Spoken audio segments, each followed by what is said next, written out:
എന്തുകൊണ്ട് കേരളത്തിൽ പ്രത്യേകിച്ച് കണ്ണൂരിൽ സുധാകരൻ്റെ വിജയം ഏത് തരം വിശകലനത്തിലാണ് നമ്മളെ പ്രാപ്തരാക്കുക എന്നുള്ളതാണ്. മാത്രമല്ല കേരളത്തിലൊരു ശക്തമായ ഭരണവിരുദ്ധ വികാരം അലയടിച്ചിട്ടുണ്ട്.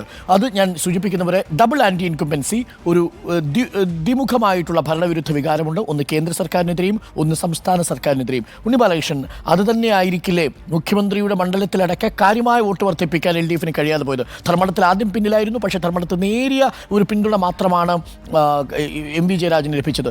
തളിപ്പറമ്പിലും അതേ തന്നെ, തലശ്ശേരിയിലും അതേ തന്നെ. രണ്ടിടത്തും കൂടെ കൂട്ടിയാലും 18,000 വോട്ടിൽ കൂടെ മാത്രമേ കിട്ടിയിട്ടുള്ളൂ MV ജയരാജന്. നിശ്ചയമായും ഇപ്രാവശ്യം കേരളത്തിലുണ്ടായിരിക്കുന്ന ഈ 18 സീറ്റിൻ്റെ വിജയം എന്ന് പറയുന്നത് ഇപ്പോൾ കഴിഞ്ഞ പ്രാവശ്യത്തെ പോലെ നമുക്ക് ശബരിമല വിഷയമില്ല, രാഹുൽ ഗാന്ധിയുടെ തരംഗം എന്ന് പറയാനും മാത്രമില്ല. കാരണം രാഹുൽ ഗാന്ധി ഇപ്രാവശ്യം വന്നിരിക്കുന്നത് ഒരു പുതുമുഖമായിട്ടല്ല, രാഹുൽ ഗാന്ധി ഒരു എക്സ്പെക്റ്റഡ് കാൻഡിഡേറ്റ് ആണ്.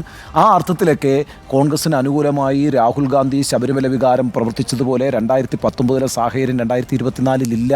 പിന്നെ കോൺഗ്രസിന് അനുകൂലമാകുന്ന ഒരു സാഹചര്യം എന്ന് പറയുന്നത് നിശ്ചയമായും രാജ്യത്ത് ശക്തമായൊരു പ്രതിപക്ഷം ഉണ്ടായി വരേണ്ടതുണ്ട് എന്നും അതിന് ഇന്ത്യ മുന്നണിക്ക് നേതൃത്വം കൊടുക്കുന്ന പാർട്ടി എന്ന നിലയ്ക്ക് കോൺഗ്രസിനെ കരുത്ത് ഒരു പ്രസ്ഥാനമാക്കി മാറ്റണമെന്നുള്ള ഉറച്ച ബോധ്യമാണ് ഒന്നാമത്തെ കാര്യം.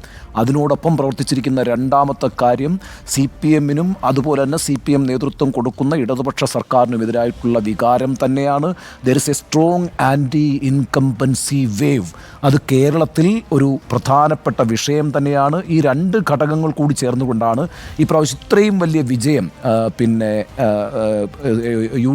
UDF കേരളത്തിൽ നേടിയിരിക്കുന്നത്. അതുകൊണ്ട് CPM-ഉം പ്രത്യേകിച്ച് പിണറായി വിജയനും അദ്ദേഹത്തിൻ്റെ മന്ത്രിസഭയും അദ്ദേഹത്തിൻ്റെ മുന്നണിയുമൊക്കെ ഇനി അങ്ങോട്ടുള്ള ദിവസങ്ങളിൽ എന്താണ് കേരളം തങ്ങളിൽ നിന്ന് പ്രതീക്ഷിക്കുന്നത്, എന്ത് ഇംപ്രഷനാണ് തങ്ങൾ ഈ കഴിഞ്ഞ കാലയളവിൽ കേരളത്തിലെ ജനങ്ങൾക്കിടയിൽ സൃഷ്ടിച്ചിരിക്കുന്നത്, എന്താണ് കേരളം അഭിമുഖീകരിച്ചു കൊണ്ടിരിക്കുന്ന പ്രതിസന്ധി, രാഷ്ട്രീയമായ പ്രതിസന്ധി, ഇത്തരം കാര്യങ്ങളെക്കുറിച്ചൊരു പുനരാലോചന നടത്തേണ്ടതുണ്ട്. അത് നിശ്ചയമായും അവർ നടത്തുമെന്നാണ് ഞാൻ വിചാരിക്കുന്നത്. ആ പുനരാലോചന അവരെ ശരിയായ വഴിക്ക് നയിക്കട്ടെ എന്നുകൂടിയാണ് ഞാൻ ആഗ്രഹിക്കുന്നത്.